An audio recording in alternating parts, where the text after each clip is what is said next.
Welcome to Empowering Vibez, the show that supports you to create an extraordinary life. My name is Hannah Wiss, and I'm your host, life coach, certified yoga teacher, and founder of Yoga Junkies, a yoga lifestyle brand for on and off the mat. In this show, I will talk with inspiring guests who share their knowledge and story about topics such as mindset, mental health, mindfulness, healing, passion, and spirituality. I will also be guiding you through meditations and teach you the tools and tactics to heal your heart, follow your intuition, connect with your true authentic self, and learn how to turn your dreams into reality. So, are you ready to shine your light?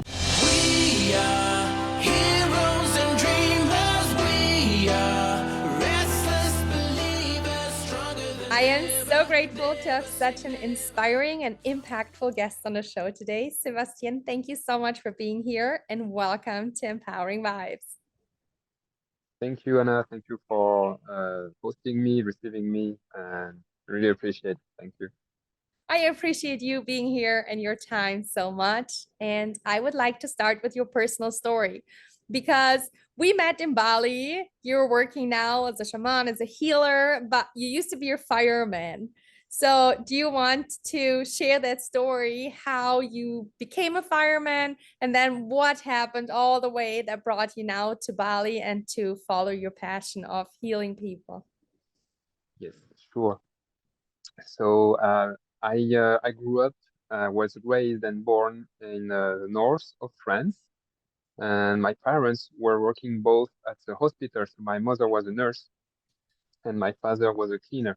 So this is where they met, and poof, here I am. And so basically, from a young age, I remember my parents took me at hospital, just, to visit different service, to visit their friends. And I don't know why I was already comfortable into the medical space, the room, the people. And I don't know why they were always trying to talk with me. So I think, yeah, different treatment and doctor and surgeon. And yeah, that felt like home to me, you know? And so, yeah, I grew up in that kind of environment. And later on, I wanted to become a firefighter. It was like a dream, like most of the kids have, to have the uniform and to get into the truck and to fight the fire and everything. And this is what happened. I think at the age of 18 years old, I started to volunteer as a firefighter. So I did the training, I did the first aid course, I did the fire course, and many other training because you have to do quite a lot of training to be able to perform in that profession. And I think 3 years later, I decided that yeah, I wanted to be my profession, my career. So I passed different tests, which are not easy, and I ended up actually in Paris, where I passed the test, and then I was able to get into the very very intense training, which is like military training for almost 5 months. So where they push you, they test you, and you learn how to work as a team, yeah, and to be able to stay cool, to stay relaxed in any urgent situation, any stressful situation. Basically, you develop many many skills. And strangely enough, most of these skills I think, were already in me, you know. So I just needed to master them even more.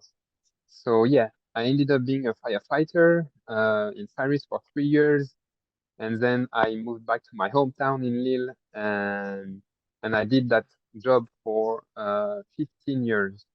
Yeah, and so in that kind of job, you face very tricky situation, very weird accident. And what happened, and this is probably where I get really more in touch with spirituality. In cases where people were committed suicide or in road accident or car accident, at some point I was able to feel that there was a presence in the room, a spirit, and I figured out that was the spirit of the people that were dead here, but their soul couldn't leave this dimension to the other place. And for some reason, I was doing some movement and some prayer for them to be free. And I was doing that unconsciously. It just happened. And then this is where I realized that, yeah, maybe I have something, but I couldn't talk about it because, in this job, you don't really talk about these things with your colleagues. It's like a little bit taboo. Or if you talk about it, they will be like, man, you have something wrong. And actually, this is what most of us, this is what we perceive in this kind of profession. And later on, I was doing like a little bit like everybody. I bought a house. I wanted to settle, have a family. I renovate a whole house for 2 years. I was thinking that okay, I'm gonna be in that job for a long time until I retired. That was the plan. And actually, a few years later, when I had this home, I realized that this is really not what I wanted. And so then I was like, no, it's not. This is not life. This is not what I want to do. I want to explore the world. And so what happened is I went to travel the world. So and that was the introduction to my first yeah, I think a spiritual awakening, if I could say. So I went in Thailand and Cambodia for my birthday, and this is something that happened in Cambodia. I was visiting the temple of Siem Reap, which is a very very energetic, very powerful place. So and I was walking there, and all of a sudden I met a monk, and I sat with him. We meditated together, and at the end of the meditation, he gave me a bracelet like this, similar as the one we have in Bali. And he said something to me, looking in my eyes, and I don't know when he looked at my eyes and I looked at his eyes, I saw like the whole universe in his eyes. And just after I stood up, I walked around, and for some reason, at a particular spot, I get stuck. I couldn't move anymore. And then, and I was watching the jungle and the trees and the temple, and all of a sudden, I feel this current of energy going through me up and down, like this, and it was going faster and faster and faster, and my body couldn't move, and I was shaking. I was like this, but my body was moving, and I was like, what was going on? And then it was accelerating like this, and then all of a sudden, poof, I had like an explosion. I think it was, yeah, mostly in my head, I think. And all of a sudden, phew, it was like a TV screen HD, like very, very high quality. So all the colors were very bright. I was able to see auras, so the energetic field around trees and temples. And I was like, what is it? What happened to me? And that was the start. Then 2 days after, when we were going from Cambodia to Thailand, I met a French guy in the bus on the way back, and he sat just next to me. That was the last seat. He came, of course, just next to me, and this guy was a shaman.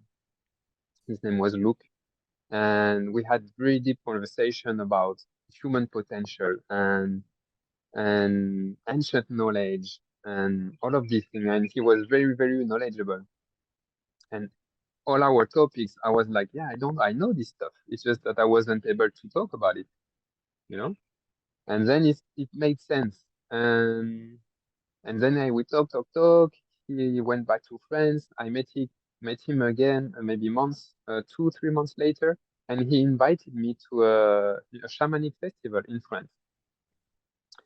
And in this kind of festival, what happened is you have different shamans and healers coming from all around the world, South America, Mongolia, Spain, France, because you have shaman all around the world. And that was my first introduction to shamanism. And my first experience was the Temazcal, a sweat lodge, ancient sweat lodge. And it was led from a guy named Ulysses, a guy from South America. So he was dressed and painted, his face was painted. He was like a big kind of helmet with feather, and he was calling the spirit. And I was like, wow, that's very powerful. And then, yeah, I did this sweat lodge, which is very intense, very hot. you sweat a lot, but not only toxin, you sweat. Yeah, many things. And there is a whole ritual, it's a whole process. I don't have time enough to explain it, but after this sweat, I went out. And when I went out, I was like, wow. It was like the first time I was touching the grass. And then there was a river, and then I was crawling, crawling to the river, like, oh.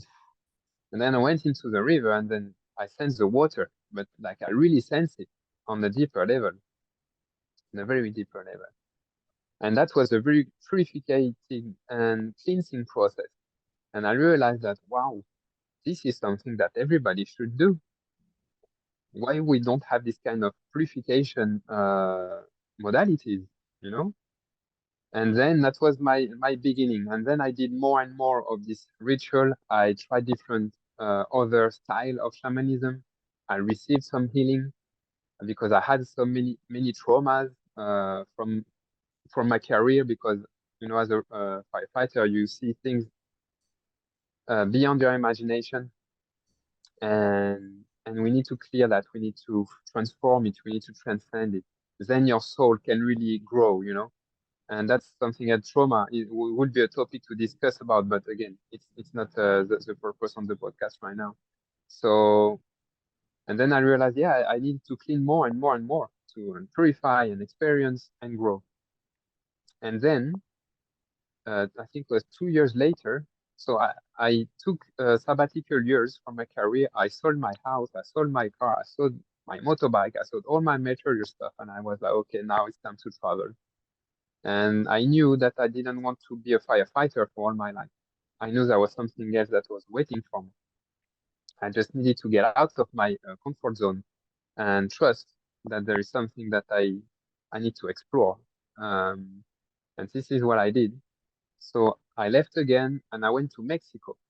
And this led me to my second deepest experience with a shaman. And so we ended up in Mexico in a little village on top of a mountain in Huautla de Jimenez. And we were supposed to meet with my friend Luke, the one I met in Cambodia. So we went together. And then he said, okay, I know there is someone we had to visit. It's a very well-known shaman. Many celebrities and Hollywood stars even come to see her. She worked with the Dalai Lama, etc. etc. So I was like, oh, well, okay, let's go, let's go. And so we arrived there. There was no signs, there was no indication. Nobody knew her. When we were in the village, we were asking for her, and nobody knew. And all of a sudden, I say, look, let's walk, let's see. And I don't know why we end up in the street. I look at the door, and I was like, look, I don't know why I think it's here. I knock at the door, and guess who opened the door? The daughter of the shaman called Julieta Casimiro. Yeah. So we stepped in the house, and straight away I felt like, wow, it's moving. This house has something pretty special. And then Julieta came and she said hola, in Spanish, and we sat down, and there was picture of her with the Dalai Lama in Tibet and with other shaman in the world. So I was like, wow, actually we are meeting someone like very important. And people, if they hear that and they want to do some research, they type Julieta Casimiro, shaman or healer in Mexico. She passed away, unfortunately, but she's still, her daughter is still ongoing with the ritual. And so she proposed her to do a ceremony, and the ceremony was about soul purification. So I was like, okay, great, perfect, let's do it. It was my birthday, the day of my birthday again. Yeah. And she said, okay, so this is what I use is a sacred plant medicine with mushroom. And I've never taken any mushroom before, any drugs neither. I was against all of that. I didn't want to hear about it. And here she is to propose me a ceremony with the mushroom. And so I was like, okay, let's do it. And so I will skip the details, but I did the ceremony with her, just her and me in this little room with different statues and saints and candles. And I had the medicine, and wow, and that was insane. I was just sitting in the room, and I was literally spirit coming into my body, taking, I don't know, traumas from my chest. And I was crying. I was feeling that they were taking traumas out of my soul, really. And then I understood what was a soul purification. Yeah. And it lasted for at least 5 or 6 hours.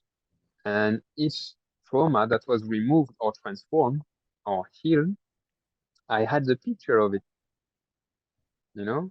And so I was like, wow. And I was conscious and I was thinking that's all the humans being on this planet should have this as well. And and after the ceremony, I was very tired, but I felt my body was so light. I was feeling like, wow, feeling everything, connected with everything. There was a kind of wisdom that was taking place into me. And and then yeah, then I continued my journey. Uh, I left Mexico with another state of consciousness, as you can imagine. And I was like, I need to learn more. And this is what I did. I went to travel the world. I went to Australia. I developed some of the skills as well. Um, and years after years, I received healing. I started to give healing. I became a psychotherapist, NLP therapist. I did different course and training. I've been sitting with shaman as well in South America. I did some ayahuasca. And and yeah, and later on, I ended up in Bali 3 years ago. And how I ended up here, very funny. I was supposed to come with my ex-girlfriend at that time, and actually we split up. We split it up, and then I was here like, okay, I have a flight ticket to Bali. I don't even know what it is or where it is, and I needed some holiday. So I was like, okay, I'm going on my own. But deep inside, I knew in my core, I knew that there was a big possibility that I would not come back. So I was like, okay, I feel this, I had this feeling before and it's happening again. So just in case I'm gonna sold my material stuff in France. And by the way, I quit my firefighting job as well. I wanted to be on my own, but that's another episode. And and then as soon as I arrived in Bali, as soon as we landed, I get out of the plane and boom, and I felt like home.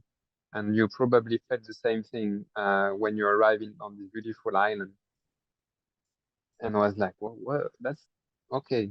I was like, okay, let's see what's gonna happen. And then I start to very quickly meet people, very interesting people, and they introduced me to other people involved into spirituality and wellness. And I ended up working in a retreat center. And then I started to have a network of healer and shaman and facilitator. And I discovered that actually Bali is a place for healing and spiritual growth or personal development, whatever we call it. Yeah. And it's a place where you can really, really heal trauma because you have everything here. You can try everything, but you have to be careful because there are many, there are good healers. I cannot say bad healer, but let's say there are bad healers. Yeah. And so on that path, you have to be very wise and careful about who you are doing this transformation with. Yeah. You have to be very careful. And so, yeah, after a while, I had the opportunity to have my own retreat center as well. It just came to me. Yeah? I didn't do anything. Things were just coming to me. And I think that's one of the um, skills that you develop when you are in this kind of powerful place is that you don't have to pursue anything. It's just coming to you effortlessly. And me, I was used to work hard and to put a lot of effort to have something. And so that was a complete different shift, and I had to adapt to it. Yeah. So the less I was doing stuff, the more I received. And so I had to trust this philosophy, this way of life. And again, thanks Bali to teach me that stuff. And then and then pandemic happened, and I was blessed to be able to stay in Bali while the whole world was going crazy and locked down. And then I had the experience to actually to do more research and more self-development about plant medicine. So I got back to it with sacred plant medicine in particular. And through this intense work, while the world was shut down, I was able to, to reach different states of consciousness and to reach different dimensions, to explore my brain, to explore my heart, to explore my body, to explore everything I could. And I think I ended up having and developing these healing skills even more. And now, now I provide those healing modalities. Now I provide it to people, and what happened is amazing. People just get a glimpse and realize while they have this kind of experience, this kind of ritual, that it's necessary in the modern world that we have, that we are. At some point, we need to realize that we are conditioned. So, and in order to be free, it's my opinion. In order to be free, you need to decondition yourself from the education you receive, from the education of the schools, your parents, the systems, the politics. I mean, the whole systems, around that somehow implement seeds in your mind, and it's a very hard process to get away from it, to decondition yourself. And I think that's what is happening right now on the planet. People are realize that they are being manipulated at some degree, and now a lot of people start to wake up more and more.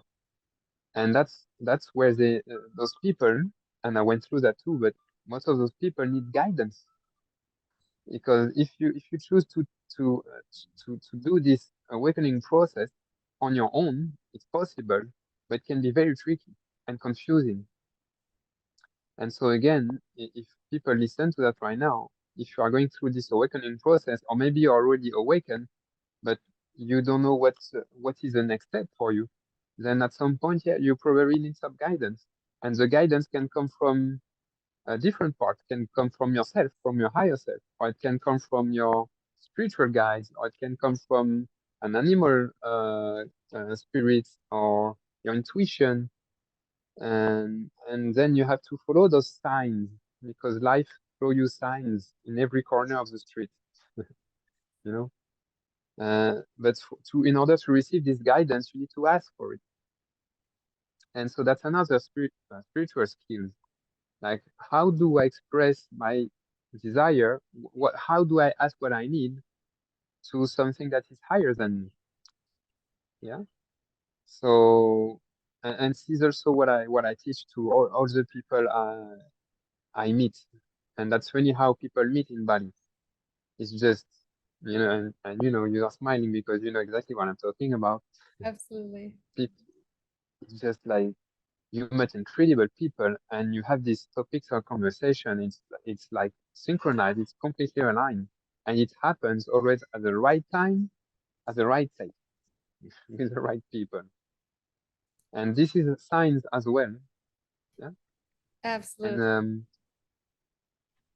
so it's part of the way of living I was talking about just before. If you just relax, if you just listen to your intuition, if you trust, then life, especially in Bali, life has a way to show you what you need and to give you what you need in order to grow. Yeah. And it's a deep reconnection to your soul. So, from my experience, I realized that a lot of people have difficulties to access to their soul. Why? And I think that's the number one dysfunction or addiction in the world is it's overthinking, because we think too much. The brain is too much distraction, too much information, misinformation, And this voice inside the head just keep talking all the time. We have more and more mental health issues, depression, and I've been through many depression as well, burnout. So it's like the brain is on fire. Yeah. And that's something at the moment that really we need to calm down. We need to be able to find ways to reduce this mental noise. And that's the only way to access to our soul. And the more we're able to silence the mind, the more we can access to our soul, and the more the soul can express itself. And how the soul can express itself, it can be through different forms, mostly from art, painting, it can be writing, can be playing an instrument, can be singing, can be talking. And then when we reach that spot in the soul, then we are able to speak the truth. And I'm sure you have heard that many times in the personal development dimension, how to speak my truth. And so the truth, yeah, is located in the soul. And and I understand it's a very difficult process. And there are many, many components to be able to master the mind. There is nutrition. We have to be very careful about what we eat. It's not about quantity, it's about quality. It's about where it has been harvested, and it's about how we eat it. It's about how we digest it. It's about which food is good for my body, my mind, and my soul. And so, but this is another topic. Yeah, it's a deep one. It's a deep one. And then you have the body, the exploration of the body, breathing, breathing. That's one way to calm the mind. Yeah? Nutrition, like I said, is like, for example, sugar. If you eat too much sugar, the mind just get crazy. Now there is a breathing part, and the more you're able to explore breathing, which which includes thousands of different techniques that you can learn anywhere, but also also a lot in Bali. And then you're gonna explore like, okay, different things, different dimensions of the body, and relax. We need to relax. And so we live in a very, very anxious world, you know, like we are rushing all the time. And we have an agenda that is full of tasks to do. And ultimately, this is not, yeah, it's a way to live, but there is a more simple way. But for that, to attain this lifestyle, we need to learn to relax. And what I like in Bali, the local here are so relaxed. They are so slow, you know. They are slow when they talk, they are slow when they walk, they are slow when they drive, which sometimes may be crazy. Uh, but yeah, this island has a way to teach you how to slow down. And that's true. We need to slow down. We need to relax. We need to have some massage, you know? And yeah, and I think there are other components, of course, to be able to access to your soul and to be able to express it. But mostly, yeah, nutrition, breathing, and yeah, relaxation. And then, yeah, to be able to trust life in all these different aspects. There's also a lot about relationship here. Um, because, you know, Bali, in my opinion, is a place where it's chaos. There is no systems. There is no programs here. It's like it doesn't work. And we've seen that in pandemic. They just try to, you know, put sign and don't do it and don't go out, but it didn't work at all, at all. And for some reason, I think there is a particular energy here, a particular spirit, I really believe, that has a way to, you know, to hold you and to care for you. And that is telling you it's fine. Here you're okay. You can expand. You can free yourself. You can detach from all belief. You can heal. You can become who you really are on a very deep level. And there are very few places in the world where you can do that. Very few. Yeah, from what I know personally. Yes. I have so many And so questions. yeah. Yeah. What helped you the most to have faith? You know, like I assume that you were very like to sell your house, to sell everything, to step into the big unknown. Like now looking back, it sounds so easy. Like I've kind of went through the same. Like now that you know it was the right for you, looking back, it's always like, yes. But when you are right in front of this unknown, it's usually very scary. Like what helped you to take that step, this leap of faith, if you want to say so, and what helped you to really strengthen your faith so much? Hmm. Yeah, that's a very good question. I think a lot of people will relate to this question. So, I think it's about intuition, I believe, and it's also about, I think intuition is a skill, to be able to step into the unknown, fearless. So, and for that, personally, I have been trained for that as a firefighter, because I will give you an example. There is a fire in a house, and there are a whole family inside. Yeah, and you're a firefighter. You're in the truck, and you arrive, and it's a complete chaos, and you don't know what's gonna happen. It's a complete unknown. It can be another explosion. There can be a bottle of gas inside. There can be someone jumping from the first floor. Um, you don't know, and you arrive in this kind of situation. You know what you have to do?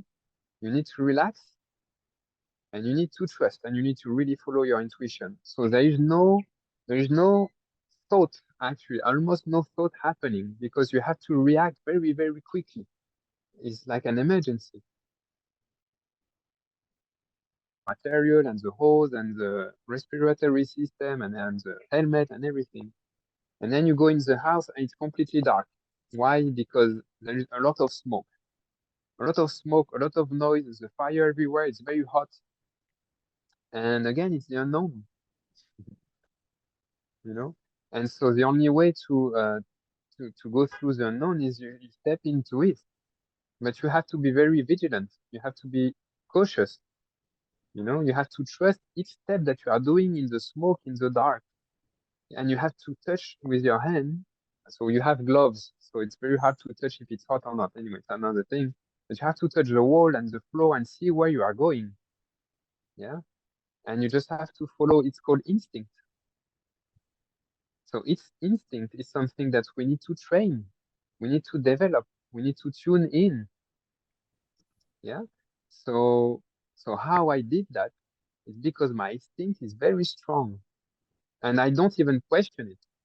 My instinct is so developed and strong that I'm like, I just feel it, and that's it. That's the way to go. That's where I have to go. That's what I have to do. I know it.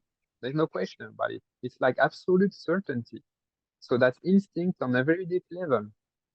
Problem is that nowadays we get detached, or we get how to say, yeah, I would say detached from this deep instinct, survival. It's survival instinct, literally, by different things, a lot of distraction, yeah, and with a lot of addiction. And this is another topic as well. There are many addictions that we are facing that prevent us to listen to our gut and to our instinct and to step into the unknown without fear, without doubt, you know. So, yeah, what I would say to people uh, is to practice this skill, instinct and intuition. So it's almost same, but a little bit different. Yeah. And the more you do that, the more you do exercise that makes you step into the unknown, the more you develop confidence, and the more confidence you become, the more intuitive you become, and the more trust you develop towards the signs you receive. And then you become a very good at decision making, which is another skill. Yeah. So yeah, I would say the root of all of this, to answer your question, is instinct. Yeah, yeah, And how do we differentiate our mind telling us certain things or our true intuition. I experience a lot of people I'm talking to, they think this is their intuition, but then they're not fully sure. And, because the mind interacts sometimes. And then, to have also this trust and this inner knowing is a process as well. So, what would you say? What can we do to strengthen this? So to strengthen this, first it's about to calm the mind. We need to calm the mind in order to access deeper here and to strengthen this part. But when you have sign, or when you think that, yeah, something higher is telling you to take a specific direction, then from my experience, it happens when your mind is still and calm. I don't know if you have experimented that, but there are moments, it lasts maybe a few seconds, and that's it. You are very calm. It's like, and you are connected with all the elements, You can hear the birds and you smell the air and you feel the wind on your skin, but the mind that is not working at this moment. And when you are in that state, which is a kind of altered state of consciousness on some level, that's where your soul or your intuition is sending you messages. And then you receive the messages, and so that's fine. But after, your mind come back and try to make sense about what just happened and what was the message you just received. And that is very confusing. And then you enter into a duality. It's like, yeah, but my heart said that, but my mind is saying something else. So, and then if you wait too long, then it become like, it's like a mix, and then it become a big confusion. So when you have these signs, I think it's important to step into action right away. And if you don't do so, then the mind will start to make sense, and it will confuse you. It can be the mind or another part of you. It can be the ego. It can be the spiritual ego. It can be because we develop so many different mental personalities and character nowadays, that it can be very, very hard. Yeah. So yeah, you need to be. It happens when you are very quiet. Thank you. Thank you. That was beautiful advice. What I would like to talk about next is about shamanism. And I know there are lots of people, like I have a lot of Western listeners who may have not even been in Bali or Mexico and not even been in touch with that yet.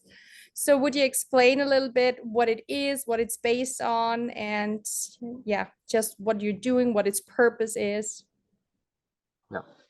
Okay, so the origin of shamanism, basically, if we go back in time, people were living in tribes. We'll take Amazonia as an example, because most people can relate to that. They will understand. So in Amazonia, in the jungle, you have different tribes, and they live together as community. And in each village or community, you have a doctor, let's say a healer, or we call it also a shaman. And this person has knowledge about plants, about how nature works, has knowledge about physical body, anatomy and physiology, and nutrition, and connection with different spirits, spiritual worlds. So, and that was the shaman. And what a shaman can do is literally provide you some healing modalities in different ways. Yeah. And a shaman is able to, like a doctor, to make a diagnostic about, oh, what's happening. There is these symptoms, but what is the cause of these symptoms? So what I like in shamanism is that they don't, yeah, they treat the symptoms, but they go to the root of it to find the cause of it. Yeah. So, and then a shaman has a way to access different dimensions. And how a shaman do that, they get into trance. Maybe people have seen some movies where you see a Native American with all the, dancing around the fire, chanting, a song chanting to the sky, a ritual to make the rain or to make the sun or whatever. And so in order to get into that trance, which is also another way of altered state of consciousness, uh, they get into trance by playing music, for example, or by singing, or by dancing. And the more they do that, at some point, that's it. They are connected to something else. Yes, and that's where they can access different information and different dimension, and use this dimension to be able to heal the person, and also to be able to explore the soul of the person, and what's wrong, what needs to get fixed, you know. And it can be from this lifetime or another lifetime, because there is no time is an illusion, you know, and that's another topic. And that's basically what a shaman is. Yeah. And nowadays, we start to hear more and more about shamanism. I think it's coming back because we talk more and more about sacred plant medicine. One very famous is ayahuasca. Yeah. Uh, Problem is now, in my opinion, it becomes a trend, like to do a sacred plant ceremony. I mean, I see a lot of people are like, oh yeah, I'm going to do the ayahuasca here, and I'm going to do this and take before here and do some pedro here. And this takes the I think it takes the spirit away from the medicine somehow. So I have to remind people that yeah, this is sacred. And as long as people understand the term sacred, then I think they will access to a deeper form of respect towards it. And it's not a fancy thing that you are like, oh yeah, I'm gonna do an ayahuasca, like if you're gonna have a tea somewhere. It's not. It's really not like that. Um, and then yeah, you have the second tent. People talk more and more, and then the shamanism, because it's offered by a shaman, and it can be confusing because I've heard many people having a really challenging experience with different shamans. Yeah, it just didn't work, or there was some abuse from a shaman, and this happened time to time. So if people are listening to the podcast right now, and if they are really if they want to know more about shamanism, then you better be very careful and be very wise about who you're gonna meet for a shamanism experience, because it's very, very, very powerful. And I've met very, very powerful shaman, believe me, very powerful. And at some point they get lost into their path of shamanism. They get into a spiritual ego. And when you and it happened to me, I have to be honest, this happened to me. I didn't abuse or manipulate anyone. I didn't go there. But somehow you have, when you reach this kind of power, this kind of knowledge where you can really access different things, then your spiritual ego tap in. And this one you have to be very careful. Yeah. What would you say? What exactly is your spiritual ego? How would you describe that? Or Well, it's like there is a funny place in Bali, a town which is called Ubud, and I think you are living there, right? yes, right now. Yeah. So and there you have a lot of people who are seeking for spiritual growth, are doing different kind of breath work or yoga or whatever. And sometimes you can meet some people who pretend to be very spiritually developed, you know, and you see them, they are dressed like Jesus, and then they start to talk, and they promote spirituality in a way that doesn't sound very wise, you know. Normally it's something you don't really even talk about. So, and then when people start to how to say, to let the spiritual ego kick in and let the spiritual ego grow, then something strange happens. It's like it becomes too much. People get stuck into this spiritual development dimension, and somehow they lose some wisdom, in my personal opinion. Yeah. So yeah, I would say this is one way to recognize people with spiritual ego. So and the people like this, they know everything. So you cannot really argue. They know everything. Yeah, they know sacred geometry. They know this. They know that. And and yeah, that's their spiritual ego talking. Mm-hmm. And in Yeah. my So mind, and what this, sometimes why I feel, for example, also better in Canggu than in Ubud, or what my opinion about spirituality is, to me, is my foundation of everything. And this is like what carried me through my darkest times.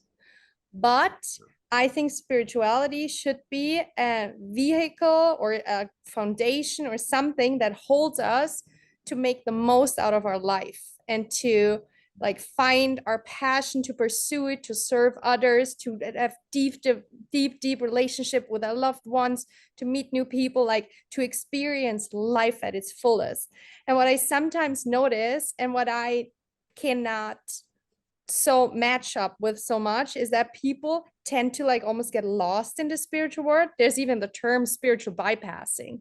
And I find that a little bit, this is why I don't feel so happy in Ubud, because I feel like it's so just, we're just sitting on our meditation pillows and like basically not doing anything. And I love to work. I love to spend time with friends. I love to travel. I love these things.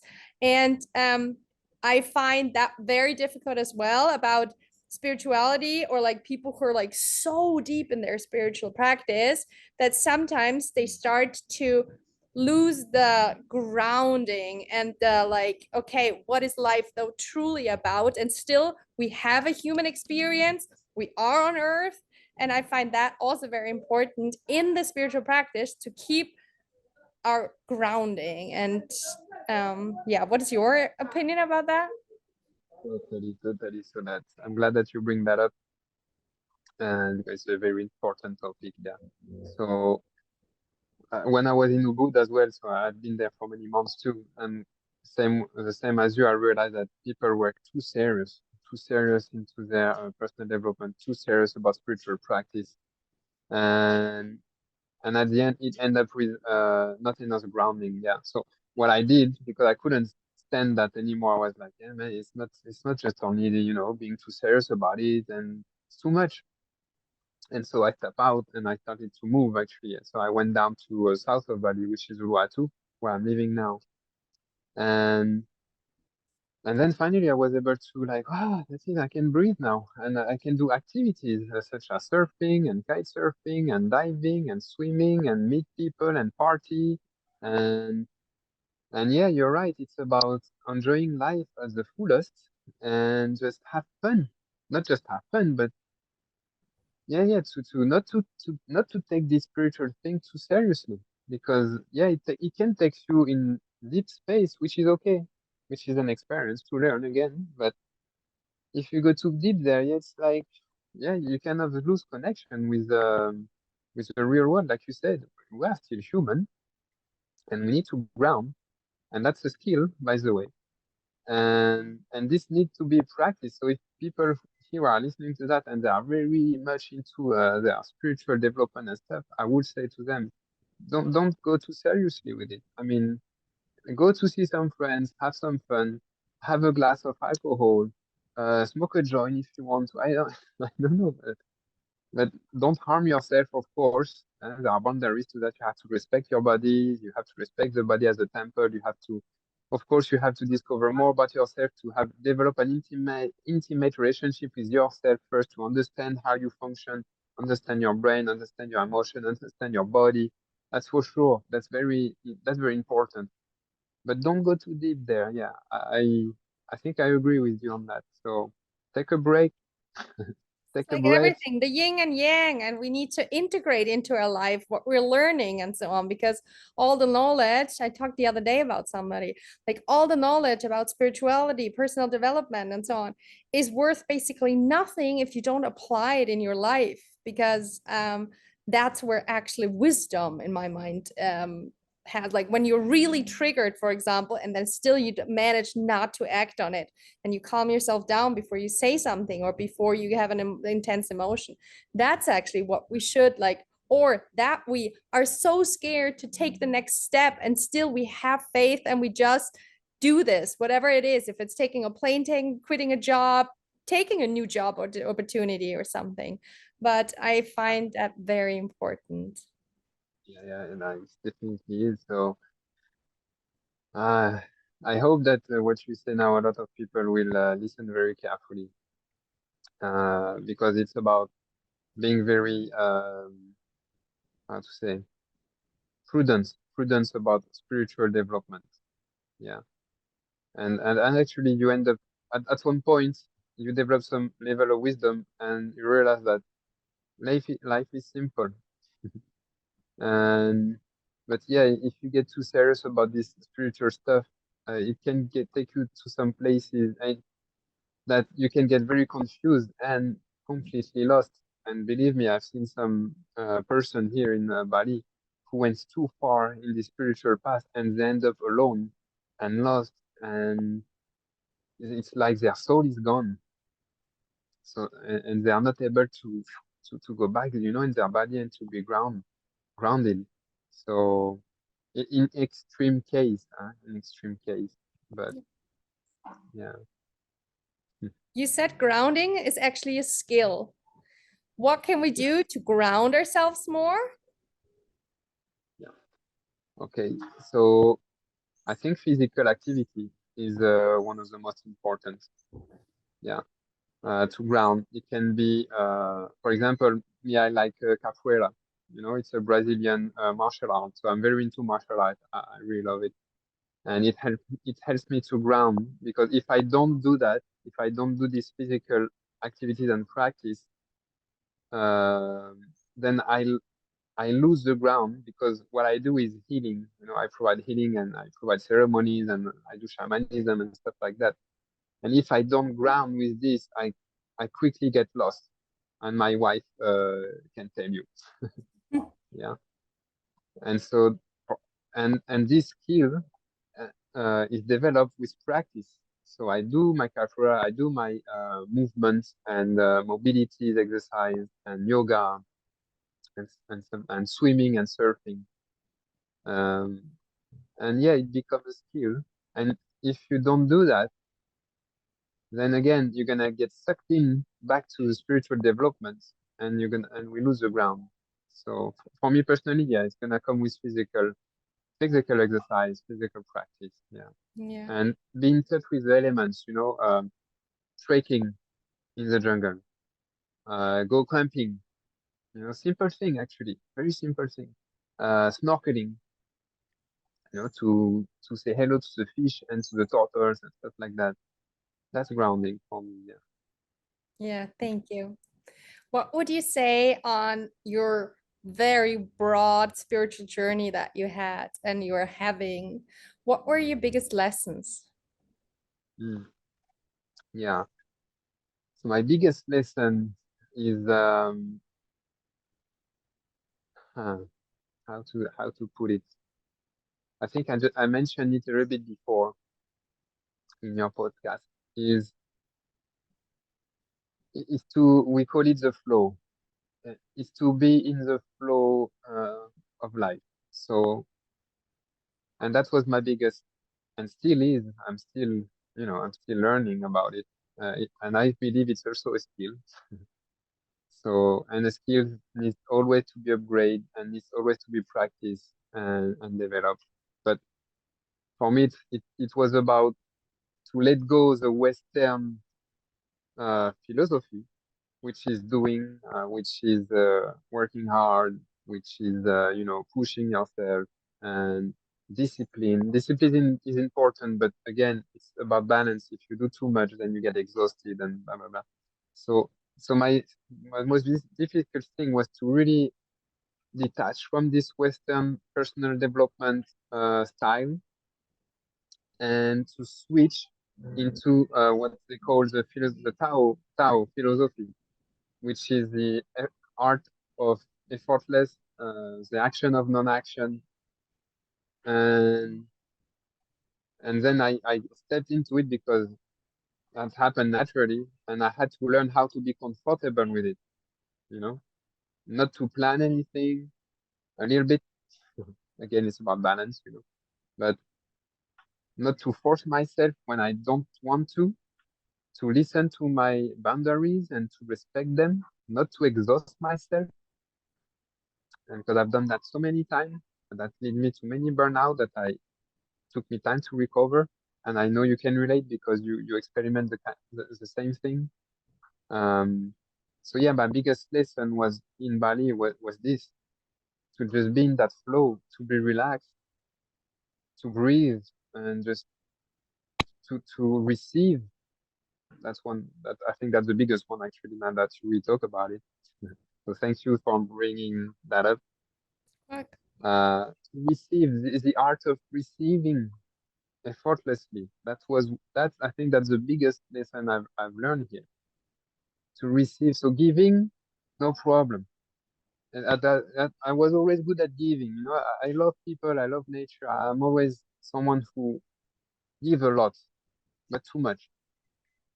But receiving was a problem for me.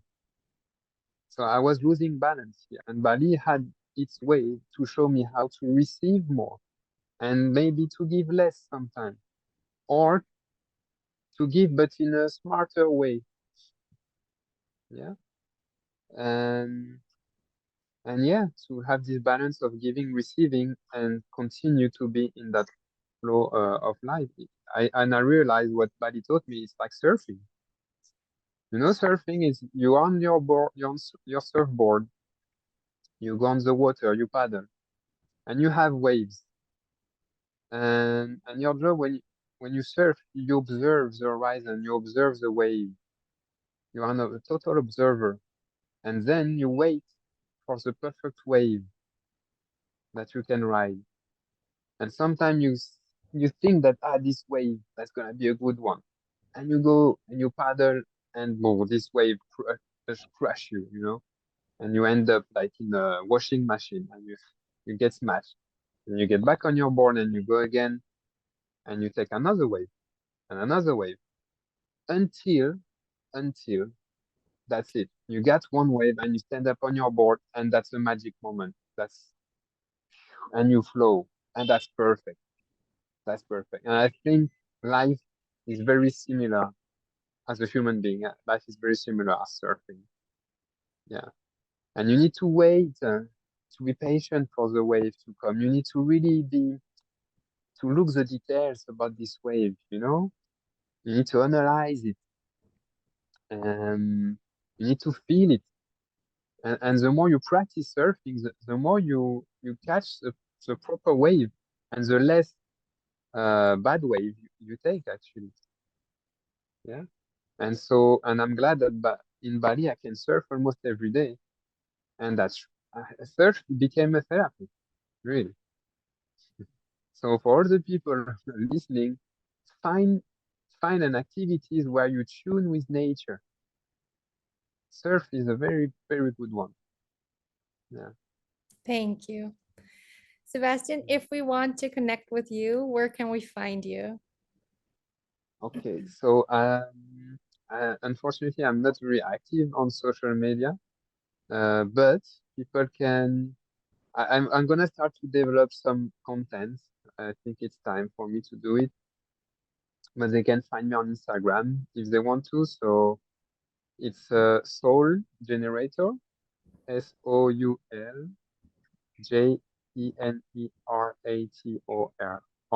Soul Generator. So yeah, you can send me a message or whatever. I will Yeah. link it in the description. And I want to thank you from the bottom of my heart. It was a truly beautiful conversation.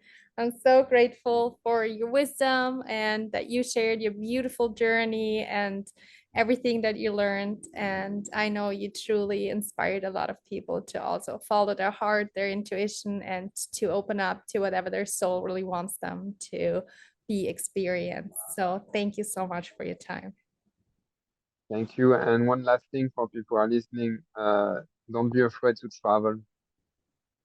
Travel has been like is a life changing. If you're scared of taking a decision and get out of where you are not happy anymore, just take a flight ticket and just move, go, travel, explore different culture. Culture is the soul of a country, you know, a culture. Just get into this culture, try.